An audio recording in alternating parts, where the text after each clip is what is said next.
बिस्मिल्लाहिर्रहमानिर्रहीम। मेरे प्यारे दोस्तों, अजीज़ों, बहन भाइयों, अस्सलामु अलैकुम।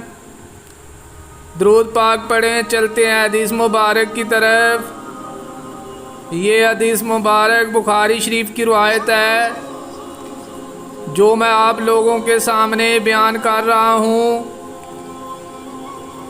हदीस को आखिर तक लाजमी सुनिए।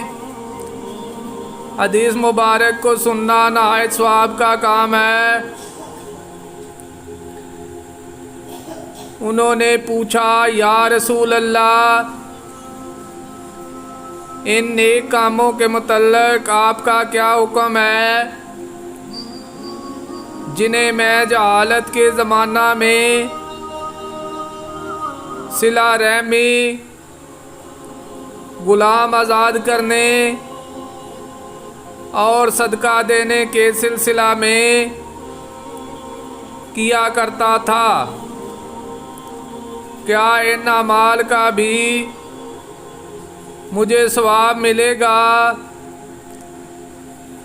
हज़रत हकीम बिन हिज़ाम रज़ी अल्लाह ताला अन्हु फरमाते हैं कि रसूल अल्लाह सल्लल्लाहु अलैहि वसल्लम ने फरमाया, जितनी नेकियां तुम कर चुके हो इन सब के साथ इस्लाम लाए हो।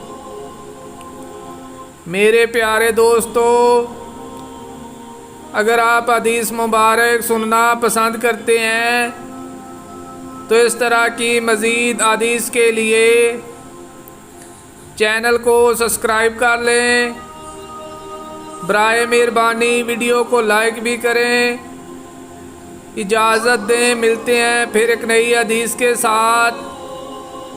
जज़ाकल्लाह, शुक्रिया, अल्लाह हाफ़िज़।